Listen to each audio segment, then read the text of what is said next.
I had absolutely no intention of ever being at Entrepreneur Magazine. I couldn't have even told you Entrepreneur Magazine existed in the world when I first started my career. And it turns out to have been the thing that completely shaped this next phase of my career. So just be open to where the opportunities are rather than limiting yourself to where you think they are.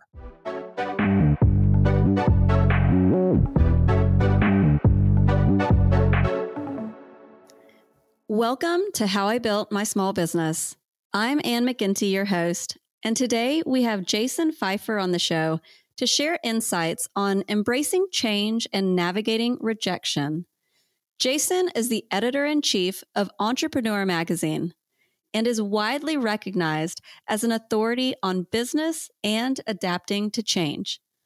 He's the author of the best-selling book, Build for Tomorrow, host of the Help Wanted and Problem Solvers podcasts, and has been named a top voice in entrepreneurship on LinkedIn.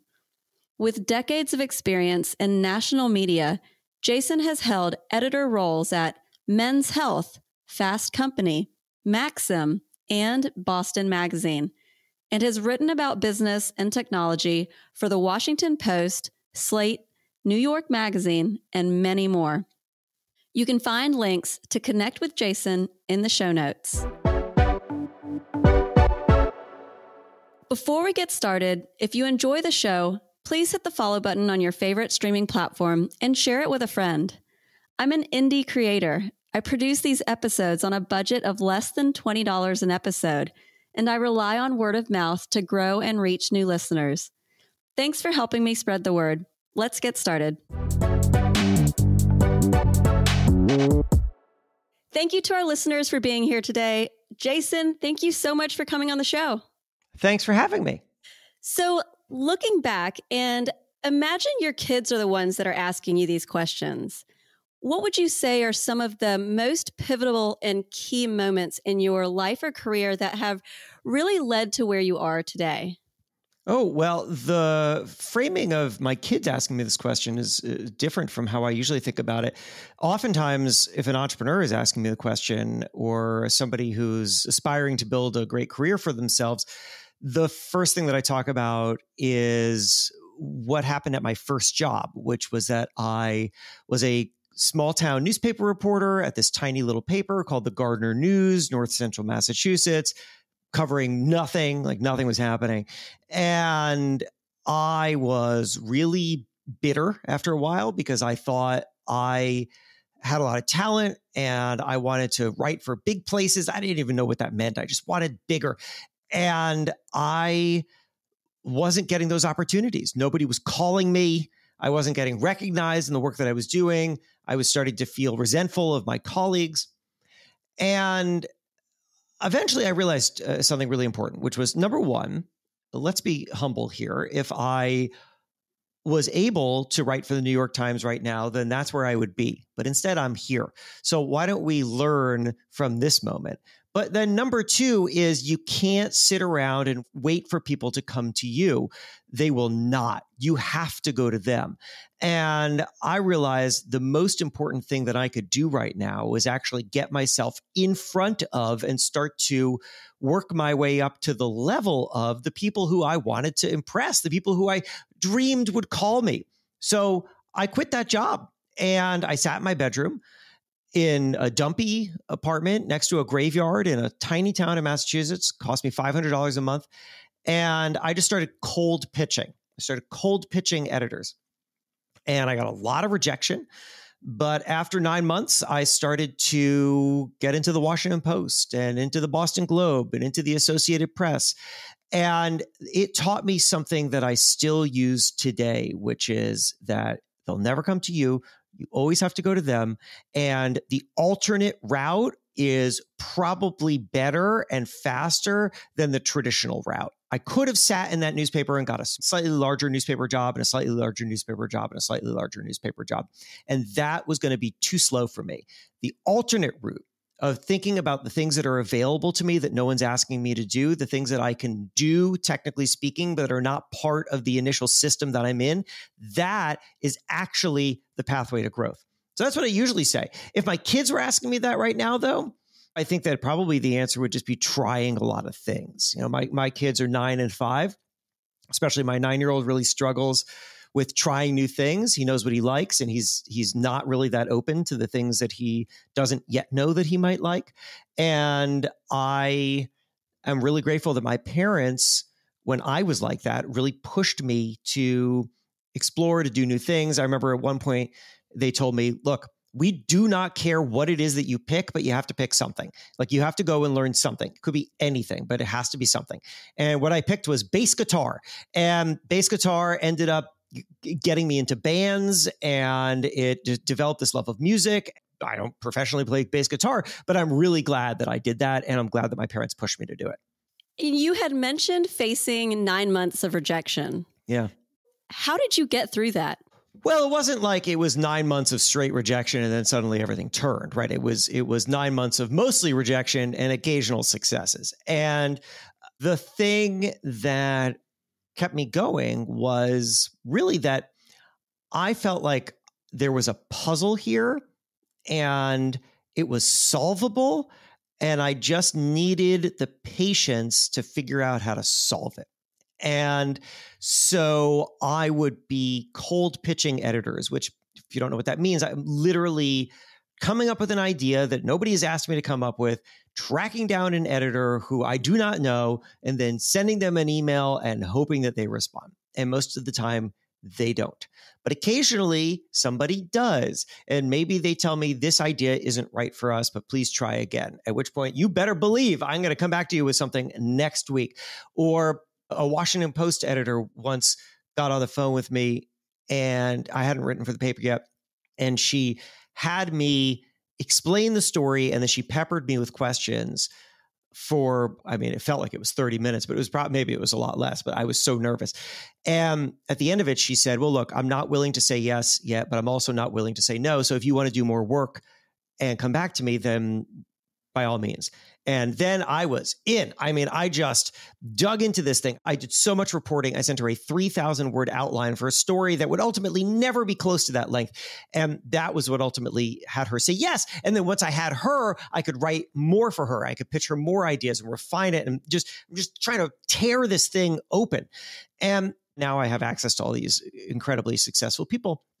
Ryan Reynolds, who I interviewed once, told me this great thing, which he said that to be good at something, you have to be willing to be bad, which is to say that the thing that drives success isn't starting something and being good at it. That's not the expectation. That should be nobody's expectation. That's not true. Instead, the thing that separates successful people from not successful people is that the successful people are willing to tolerate being bad for long enough to get to good. And not everyone is willing to do that. And the reason I think I was able to do that was because I had an inherent confidence that I could figure this out. And what I needed were little crumbs to follow. And you just start from there. In that time, so you must have pitched, I don't know how many editors. Who knows? But now you are an editor. Yeah. So you have this very unique perspective of being the person pitching and now receiving the pitches. What have you learned in that process? I've learned when I was pitching editors, I thought that I was up against the best of the best of the best. And now, on the other side of that, I realize that most competition is bad. It's true. Most competition is bad. Most of the people that you are competing against in any competition in the world are not good at it. Look, if you're in the NBA, then obviously everyone you're competing against is an amazing basketball player. But that's not the way that most things work. If you're sending an editor an email with an idea, you're up against a lot of noise, right? That editor has a lot of noise in front of them. The inbox is very full. People are trying constantly grabbing their attention. These days, the editor also has almost no resources compared to what it was like 2 decades ago.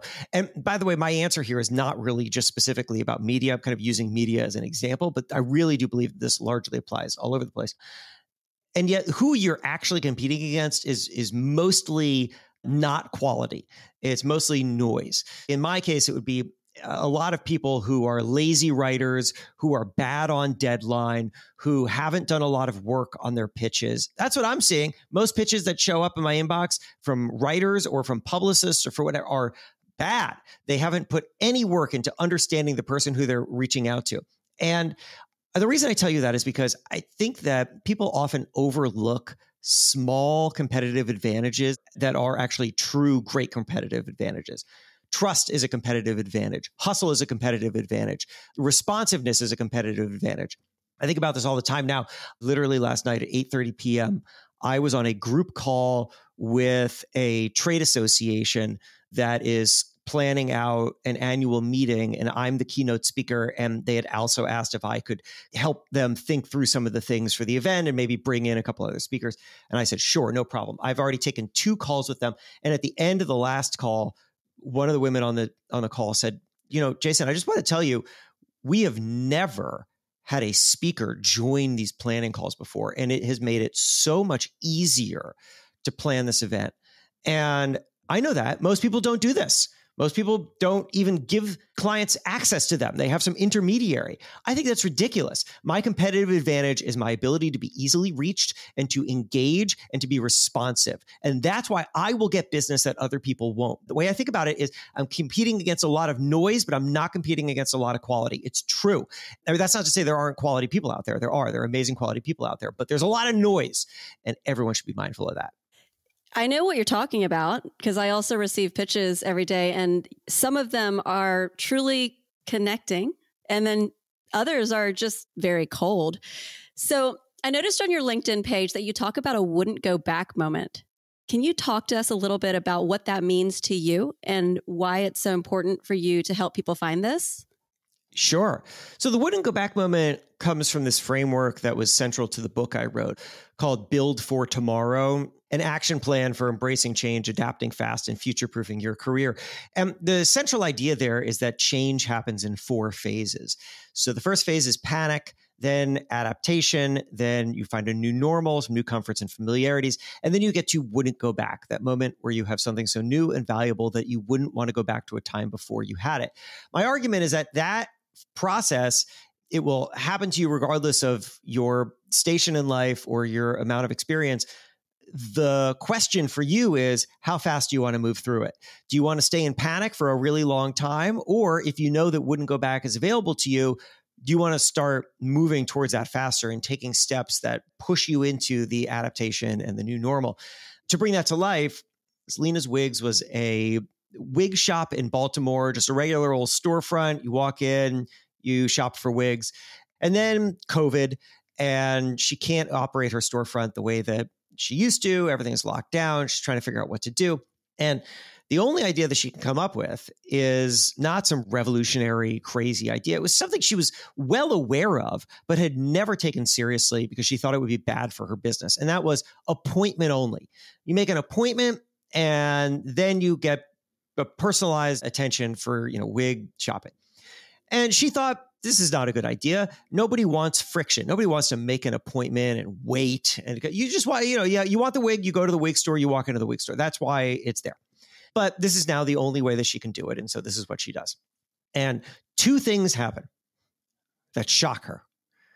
The first is that sales go up. The second is that customers are happier. So here we are. She used to operate the storefront. Now it's appointment only. There's more friction involved. It would seem to be more inconvenient for people, and they're happier and they're spending more money. Why is that? Well, what she discovered was that, who does not buy wigs? The answer is people who walk in off the street. They don't buy wigs. They browse wigs. They're kind of curious about wigs. They don't buy wigs. You know who buys wigs?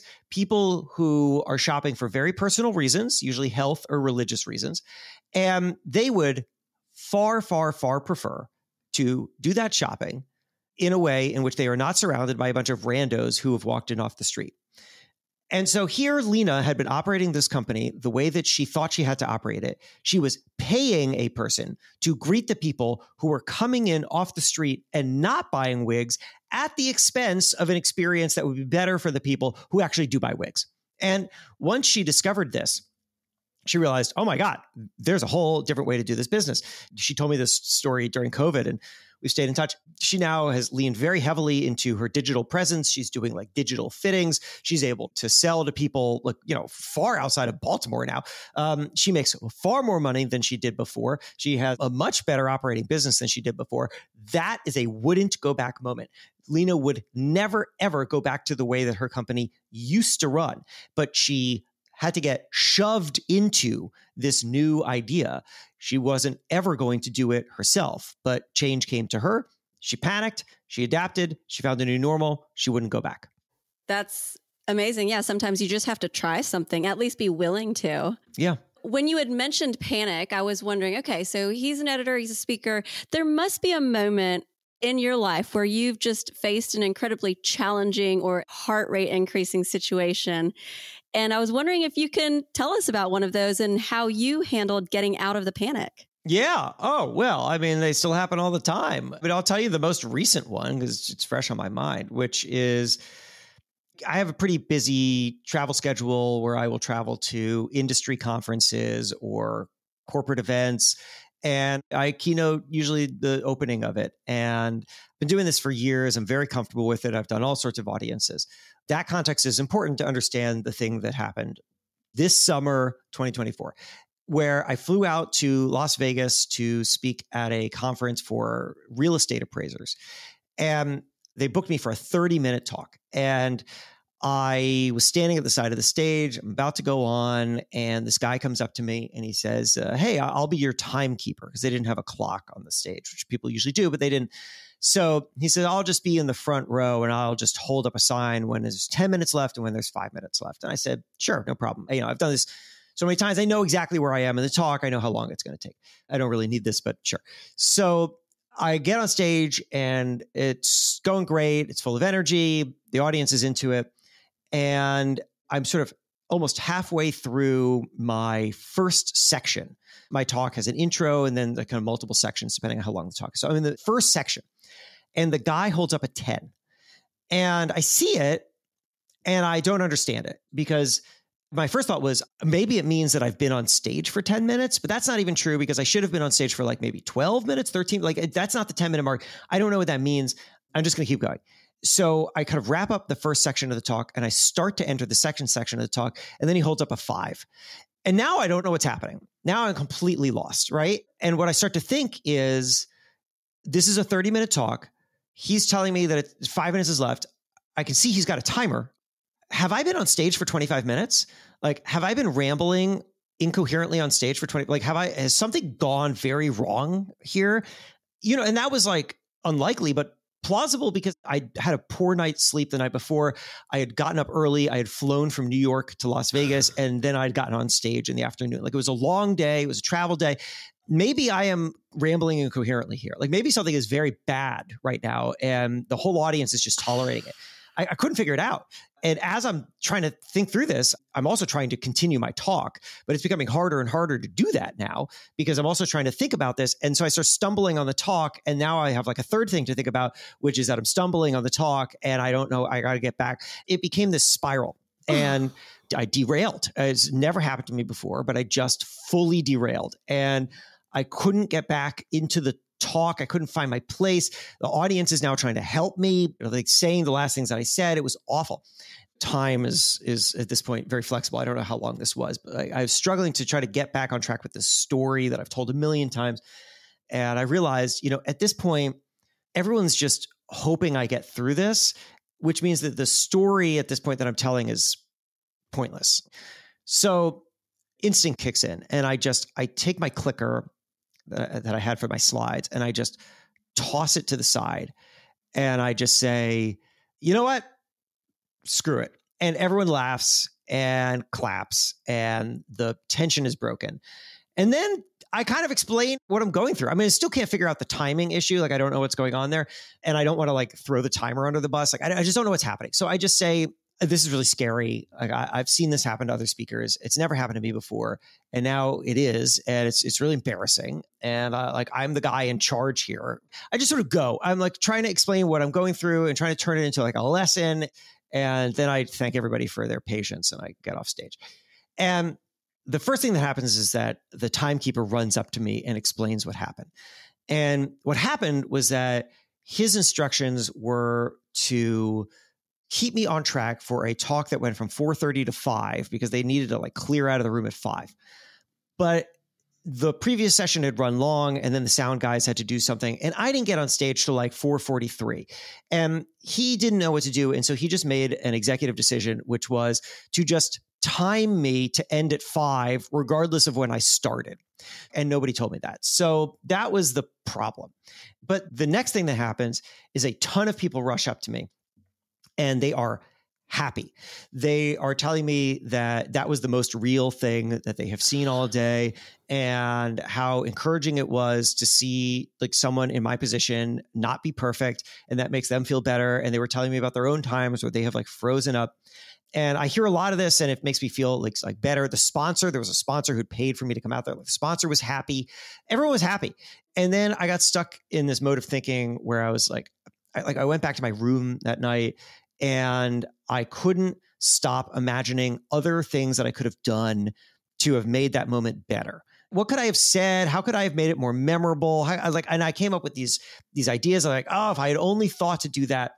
And I couldn't get it out of my head. I couldn't fall asleep. So to 2 a.m. Eastern Standard Time, which is where I live and where my friends are. And I sent a voice memo to a friend of mine named Catherine Morgan Schaffler, who's a psychotherapist. I thought she would have something useful to tell me. And I recapped everything that happened, and I told her like my new idea for how I could have done better. And then I was able to go to bed. And when I woke up in the morning, I had a voice memo from her, and I had this great advice. And so I'm just going to read it to you because it's so useful. These are her words from now on. She says, "You're looking for a perfect version of this, but your perfect version is much less powerful than what ended up happening. Your version of perfect is a version where you don't trust the audience to figure out what everyone in that room knew and now gets to remember, which is that we all get scrambled and we all have a choice to make about how we recover. And the speed and efficiency with which we recover is not the thing that matters. What matters is that people see us trying, people see us making mistakes, and people see us making reparative measures. The reparative measure is what matters, not whether the reparative measure is immediately efficient." So that was what Catherine said. In other words, like, don't measure yourself by how quickly or impressively you recover. Instead, measure yourself by your effort and your intentions, because that's what's controllable and that's what people will recognize. And that was an incredible lesson. Wow. And what an experience to face that level of vulnerability, especially unexpectedly like that in front of a crowd. Yeah. Oh my goodness. Good for you. Thanks. Thanks. You said you were reflecting back on it and it didn't feel ideal, but really it was. Yeah. You were human. It was. You know, what my wife said to me when I told her the story when I got home was, she was like, you went out there to deliver a memorable and important message to people. And you didn't deliver the message that you intended to deliver, but you did deliver an important and memorable message. And she was right. It's very true. That's totally right. So I want to shift a little bit now into a little bit more of your role as the editor of Entrepreneur Magazine. Can you talk to us a little bit about what some of the most memorable interviews have been and why? Oh, yeah. The way that my brain works is that I like absorb lessons and anecdotes, and the things that matter most to me are the ones that I can repeat to others. And the things that become the most meaningful are usually some interaction or some insight that happen. And almost in the moment, I know I will be repeating this for a very long time, or sometimes it happens afterwards. So here's just like one example. I went to 30 Rockefeller Plaza and went up to Jimmy Fallon's office and had a wonderful conversation with him for maybe like an hour and a half. And he's great, really thoughtful, really fun, really enjoyed him. And at the end of the interview, Jimmy says to me, he says, "Hey, if you are writing this story and you realize like, I wish I had asked Jimmy this question and I didn't think to, just reach out. It's totally fine."